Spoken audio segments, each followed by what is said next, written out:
Hi everyone, and welcome back to the Propcast. I'm Louisa Dickens, your host of the Propcast and co-founder of LMRE, the global PropTech recruitment and search consultancy. The aim of each episode is to introduce you to a PropTech innovator and discuss how their work has created a shift in focus when it comes to digitalizing the built environment. If you're interested in finding out more about PropTech or applying for a job in this space, or keen to know who the big players are that are moving and shaking the real estate industry, we have you covered. We'll be bringing you an episode each week to connect you to the VCs, PropTech startups, and real estate professionals from around the globe.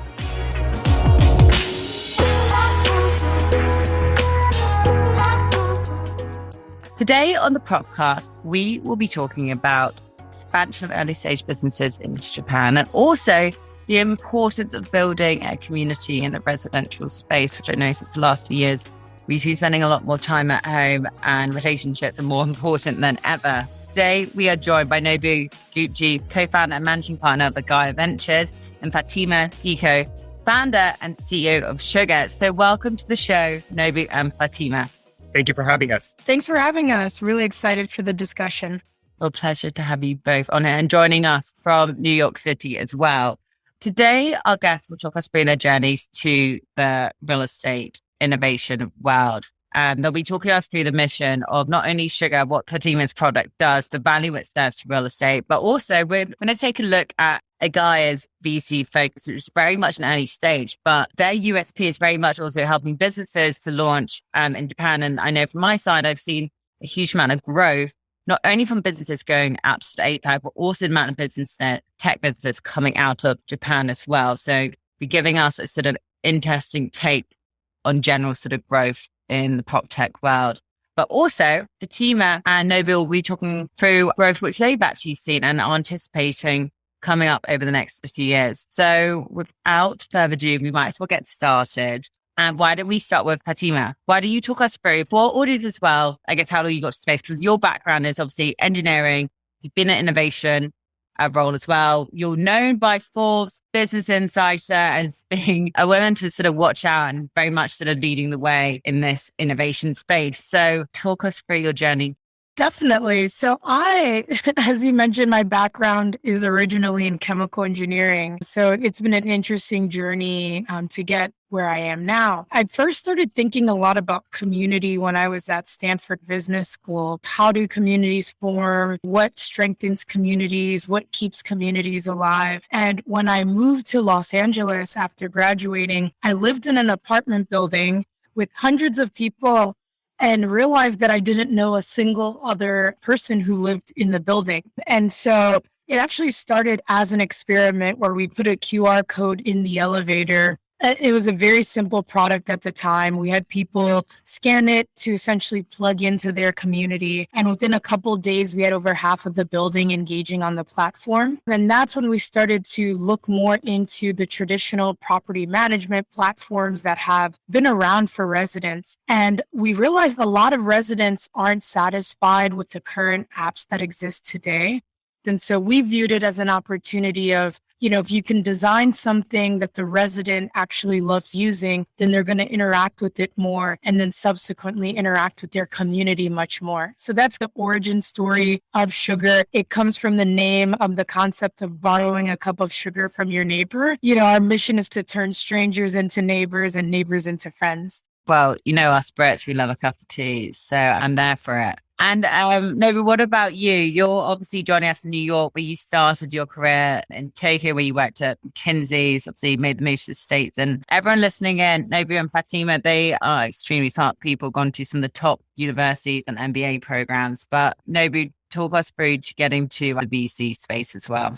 Yeah. Again, thanks for having us on the show. So my co-founder Kunal and I happened to go to college together, and also we were section mates at business school. Since then, we took different paths, whereby I worked at Amazon and then worked at a macro-based hedge fund in Connecticut. Kunal was in insurance and product management and investment. In 2019, Kunal had an idea about working in real estate tech company. He had an idea about raising capital from real estate developers and other entities with an interest in real estate and investing that capital in promising real estate technology startups.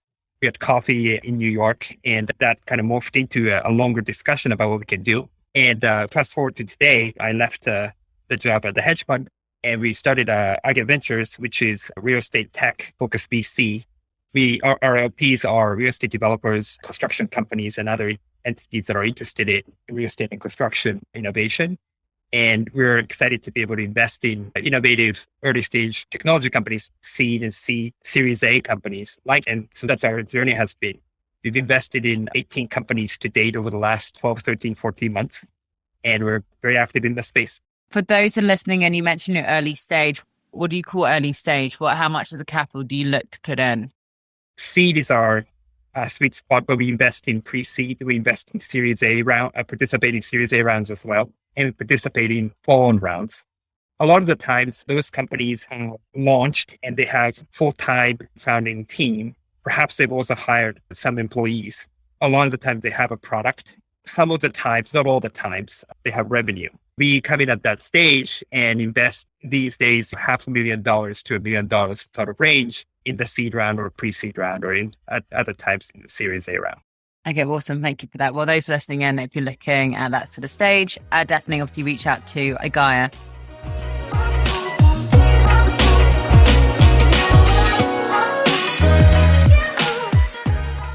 Hi, this is Vic Drummond from Blueprint, and we are excited to gather the leading innovators from the built environment this September 12th through 14th at the MGM Grand in Las Vegas. Don't miss seeing over 2,000 of the biggest names in real estate tech across 3 days of high-level discussion and high-value networking. Check us out at blueprintvegas.com.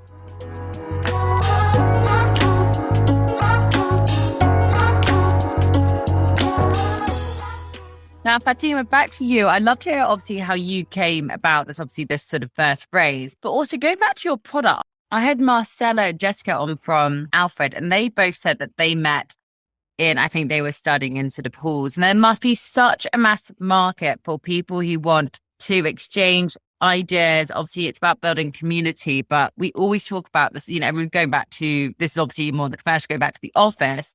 But having that sort of sense of belonging, having that community, having those relationships for real sort of innovation and growth to happen. Obviously, it's not just about, personal relationships and all of this. I just think it must be such a large growth market. For our audience, can you talk a bit more about, I guess, how you can obviously strengthen community resident spaces, but also how you went about your raise with Nobu?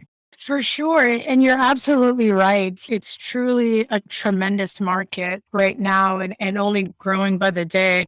For us, I'll split the answer into two parts. First, talking about building community in residential spaces and why it's such a large opportunity. One, the largest expense for building managers and owners is apartment turnover. Studies are starting to show that if a sense of community is essentially correlated to lease renewal rates. There's an NMHC study that shows if someone living in a building interacts with 3 other people, they're significantly more likely to renew their lease. So there's some really great economic benefits to building a sense of belonging and community within apartment buildings. And as we look at the rise of Gen Z, who will represent over 40% of the workforce by 2024. Most of them will be renters versus home buyers. Community means it's not even a nice to have or a luxury. It's almost a necessity, finding that sense of, a place to belong. And so to kind of connect that to the pitch and the raise with, they really understood the vision and the importance of community from the early days. When we first told our story of why is it that we're building what we're building, that really resonated with Nobu and Kunal. And then when we dove into, the nuances of the actual opportunity and what things are going to look like moving forward, it continued to resonate a bit more. And then in terms of where sugar is, I know, and you've mentioned obviously you're in New York now, but you just came from LA. I swear in certain cities, I haven't been to LA yet. I can't wait to go, but I know there's a massive sort of sense. People are a lot more sort of open there, sort of forthcoming. Where is sugar? Where is the biggest sort of community you have? Yeah, so we are live in properties in different regions across the country. Our largest presence is in LA, but we're live in properties in Florida, in North Carolina, in New York. And what we found when we try to characterize what makes an ideal sugar property, an ideal sugar profile property, We typically like to see 30 or more units within a property. So this could be garden style, mid-rise, high-rise. And contrary to what we believed early on, we see engagement. We actually have a couple senior living properties that signed up, and we see engagement there. There's a lot of events being thrown at those properties. And so some of the theories we had early on about certain demographics, we've continued to learn more about that over time. And so the profile really varies across the property. But yeah, community, the great thing about it is that it's a need that resonates with people across different ages and geographic regions, which continues to make the opportunity large for us. I think on my side, I find it fascinating listening to founders who obviously their initial product, and Naomi must see it from obviously an investment point of view, how they sort of tailor it as, say, the years go on, and we've all had hindsight, but it's amazing how much a product can sort of change. So, but also how you've obviously adapted to different demographics, going into sort of different buildings, working in different sort of units as well.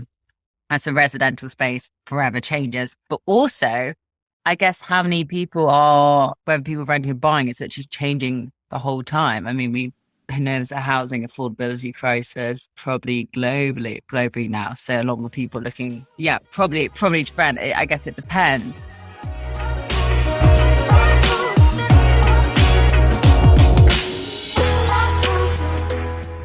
I was doing some research the other day. Can you believe it that some of the biggest companies in the world didn't exist 30 years ago, the likes of Facebook and Uber? On the other hand, real estate is a total juxtaposition, being the oldest asset class in the world. We often hear about the property industry being a slow mover, and the need for prop tech is clear to improve solutions and take advantage of the data being gathered. We saw $21 billion in investment into prop tech in 2020, and it was predicted a further increase of 25% in 2021, which has already been surpassed, which means there'll be plenty to talk about when it comes to the innovation of the built environment. EY reported that 53% of real estate owners think that they don't have the in-house talent to adopt technology successfully. Without technology-minded talent and leadership, the implementation and widespread adoption of your product might be proving tricky. If that is the case, we are here to help. So head to our website, LMRE.tech, and we can find the right talent for your company's needs.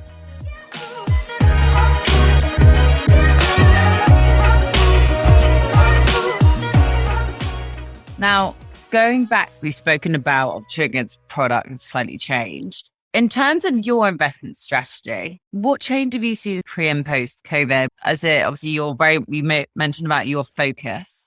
Have you been investing at the same rate? How many more investments are you looking to secure by the end of this year? What's the whole plan? First of all, with regard to your question about what we're seeing before COVID and after COVID, there's no question COVID has changed so many things. And that's especially true in real estate. So I think Dima touched on what Sugar does and the appeal of it. I think that aspect of community, one could say it's been a universal need, but I think that's all the need for community has been more dire and has been more pronounced, especially with COVID. So that's, for example, one area where we see a huge change with COVID. Also hybrid. Again, some people were working remotely before COVID. Now hybrid work is an integral part of how employers are thinking about their workforce, right? So that's another huge change. One of the fortunate things for us is that our fund started investing post-COVID. So we're looking at trends before COVID, but a lot of the things emerged with COVID. So a lot of amazing startup ideas came out of it. So we've been fortunate enough to be able to look at that and kind of investing in some of the technology companies and founders who are trying to shape how this kind of post-COVID environment would look like. I'd also be happy to go for a little bit, touch on your second question, although it's one that requires a little bit of dissecting. So I think right now there's that post-COVID environment. We're seeing another sort of thing evolving, as you know, which is the macro environment change. So last year, 2021, was a booming year for VC. And you look at all the stats and you would know how many startups emerged, many countries, including the United States, UK, many countries in Europe, Latin America, Asia, saw some of the record numbers in terms of VC investing.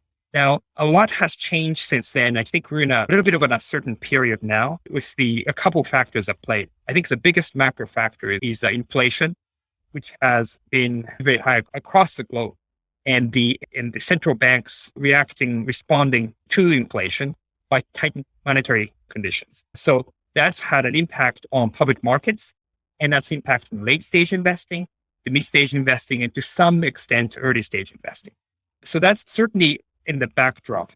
And there are a couple of things about that to note. So on the one hand, I think there's a fundraising this year will likely not, especially for founders, will not be exactly the same as last year. It'll be harder. We're already seeing signs of that. So for entrepreneurs to focus on producing product, that just focusing 100% on an amazing product, getting revenue, getting the business fundamentals, I think is critical. It could also be a massive opportunity, I would say, for entrepreneurs in the sense that some of the people who are working for late stage companies, public market companies, may be looking for an opportunity. And it's for a very long time, it's been very challenging for early stage entrepreneurs to hire excellent talent at a reasonable price. That might finally be happening. So it could be an amazing opportunity. As far as VCs are concerned, and as far as we are concerned, on the one hand, again, it's uncertainty for us to consider. But on the other hand, we see it as a tremendous opportunity because some of the best companies come out of these uncertain times. And the valuations would also be reasonable for us to invest. We see it more as an opportunity than with some uncertainty. So do you think valuations are going to go slightly down or be more slightly realistic then? I mean, for sure, we're already seeing late stage correction that's in response to public market correction. And we're seeing mid stage valuation correction in response to late stage correction. So that's certainly already happening. And we're seeing some layoffs, especially for mid stage, late stage companies. Just being able to raise at the same valuations last year is an achievement. Is already kind of what you start hearing these days. So that's been happening. Fatima, like listening to what Nobu just said, obviously you raised about 9-10 months ago, was about 2.5 million. Am I correct in saying that? Yes, that's correct. And congratulations. You've obviously been hiring people, being a female founder as well. How have you found the last few months intending to obviously grow your business? Obviously, nobody mentioned about developing the product as well. As your client or your customers grow as well, how have you found this? I know since the race, I'm sure a lot more even more pressure on you. Obviously, you're enjoying it. You're smiling on your recent photos on an event you were at recently, the AIM event. How's the last 9 months been for you since securing that investment? Yeah, definitely as a founder, we're always keeping tabs on what's going on within the markets and trying to remain as laser focused as possible on the end goal. I think for us, there's two things. Over the last year, we've invested heavily in the product, which within this industry leads to greater efficiency within sales and marketing. Obviously, building a product people love and that solves truly a pain point, and it's more of a painkiller than a vitamin, is something that's going to pay dividends in the long run. And then the second piece is that we, as much as there's a lot going on, we don't want to get too flustered as a team because we truly do believe that at the end of the day, there's a saying that goes in bull markets, VCs have more influence to pick winners. In bear markets, customers, have the ability or more influence to pick winners. And for us, if we continue building a product customers love, we continue listening to the product feedback, we continue solving this large and growing problem, then we can build a company that is not only relevant right now, but sustainable over the long run. It's a time that can bring feelings of anxiety and uncertainty for founders, but I think remaining true to the vision, the mission of turning strangers into neighbors and neighbors into friends, and building a product that obviously doesn't just sell itself, but has the means of reaching customers in a way where we can gain more efficiency with distribution. That's something that we feel will help us get over this hump. And, the future is unpredictable, right? Otherwise, we would all be really rich right now. I think just keeping tabs and continuing to build a great product people love. Yeah. Okay, beautiful. Thank you for that. Nobu, we spoke about how you've originally started your career in Tokyo. You now help businesses expand out to Japan. How do you go about that? Yeah, for clarification for the audience, Agya Ventures invests in primarily US-based technology companies like Sugar.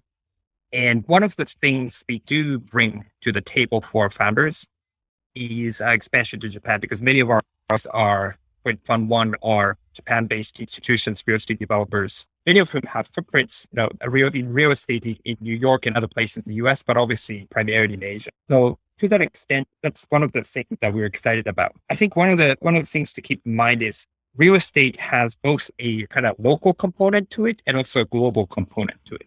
So there are aspects of real estate that are more conducive to like each market, where going from US even to Canada and there are aspects of real estate where kind of the needs are very much global. So, what you find in the US, you can find in Japan, you can find in Europe. We want to do our best to help our founders. And also we work with companies that are not necessarily portfolio as well.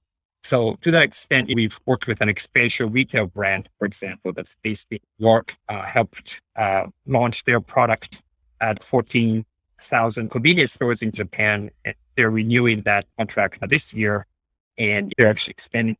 We work closely with Google's urban innovation arm, Sidewalk Labs, connected them with leading real estate developers in Japan for the developers' smart city projects and so on. So those are types of things we do as well.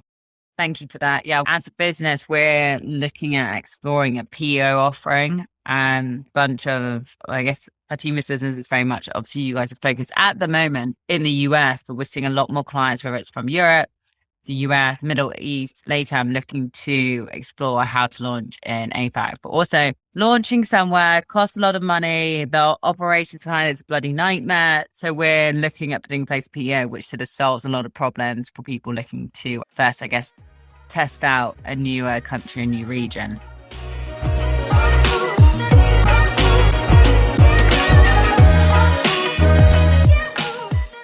Hi, I'm Anthony Slumbers from the Real Innovation Academy, home of the Future-Proof Real Estate course, designed to accelerate your real estate career. To learn more, please visit realinnovationacademy.com/LMRE for details and a 25% discount.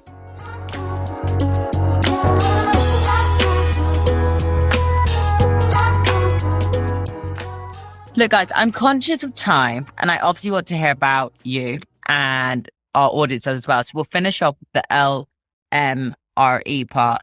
And Fatima wasn't sent these questions beforehand, and Nobu, you've seen them, so maybe you prep for them. But the final part is the LMRE part. So L is a touch upon a main lesson you've learned throughout your career. M is give a mention to anyone. It could be a product, it could be service, a shout out. R is what has been the most rewarding aspect of working in prop tech? And E, what are you most excited about? So, Nobu, why don't you start us off with what's the main lesson you've learned? Yeah, first of all, I don't think I'm in a great position to give any advice to anybody. Still learning quite a lot. But I would say one thing I personally learned that if I can teach, let me put it this way, if I can tell my self 5 years younger, right, what would it be? I think a big lesson I've learned is kind of there is a risk in not taking a risk. In other words, while starting a company, starting a new business, starting something new isn't for everybody. And I think everybody should figure out their own kind of preferences and what they like. But for me personally, I think there was this kind of very strong sense that I wanted to start a new business, but also there's this consideration of when's the best time to take a risk. But looking back, I think in business, start because people take risks.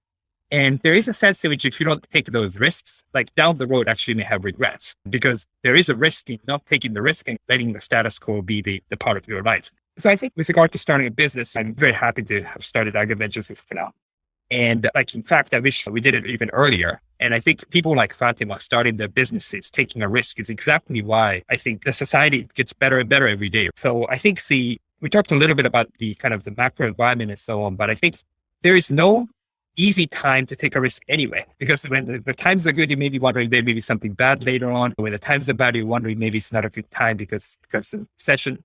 But the fact of the matter is, I think whatever the time is, there is always a good opportunity. And there is risk in not taking a risk. So I think for myself, that's the biggest lesson I've learned. Great. Who do you want to give a shout out to? I think one is Agya Ventures team, Kunal in particular, but also Aaron, Elian, Haddock, who are part of the team. And also, importantly, my family, where Megan, but also Ruth, our daughter. It's not the easiest thing to do this. So in this sort of environment, raising a child. So really appreciate the understanding that Megan has had for me and also for Ruth as well. Amazing. And Fatima, why don't you finish us off with the R and the E part? So one, obviously the R is what's been the most rewarding part of working in this space. I mean, just listening to a bit more about your product. I'm sure you get a huge amount of pleasure from creating a sense of community, which is what has been lacking in so many cities. But what have you most enjoyed about working in PropTech? I just want to say I enjoyed Nobu's answer so much. It made me reflect on so many things as you were speaking, Nobu, and I just wanted to echo that 100%. Innovation happens as a result of people taking risks, and a lot of times the family members of entrepreneurs and founders are the unsung heroes of innovation.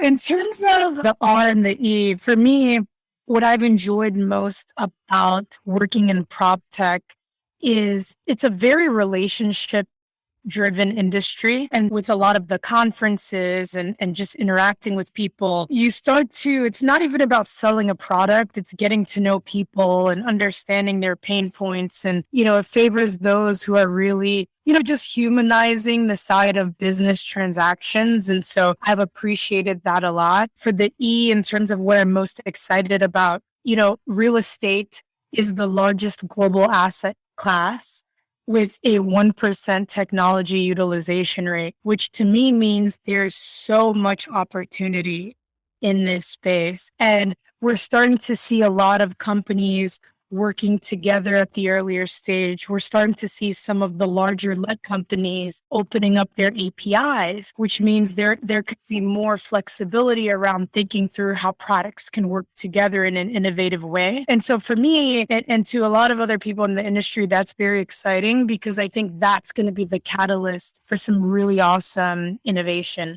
Yeah, great. It's crazy to think it's only 1%. I was hoping the number would be slightly higher by now, but no, agree. We're seeing much more investment and adoption. And it's great to hear, obviously, the scale that's occurred. It's obviously investment as well. Fatima, so congrats on your sort of growth. I'm really looking forward to seeing Sugar grow across plenty more communities. Nobu as well, it's been great hearing about Agya as well and looking forward to watching more investments coming out of the VC. So thank you both so much for joining me. Very jealous of you both in New York, and I'm looking forward to catching up with you both after the show. Thanks for having us. Thank you very much.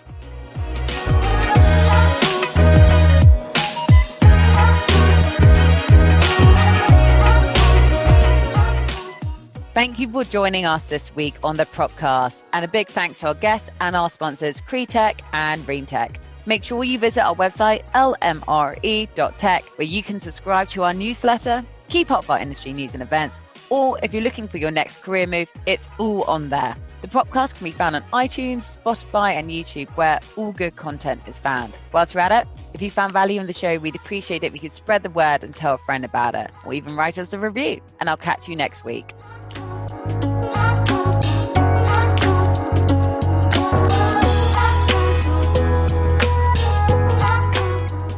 Making a high-quality podcast like this one takes a lot of work. That's a fact. But not when you hire a podcast company. With our white glove experience, we handle everything for you. From guest outreach all the way through to publishing and promotion, we handle it all. You show up to hold great interviews and build relationships with your guests, and we take care of everything else. Podcasting is not just about the audience. Every podcast interview is the start of a new relationship. With a weekly podcast, you'd build relationships with 52 ideal partners or prospects through your podcast interviews over the next 12 months. Do you believe that 52 new relationships would help grow your business? We do. Contact Jason at apodcastcompany.com and let's talk.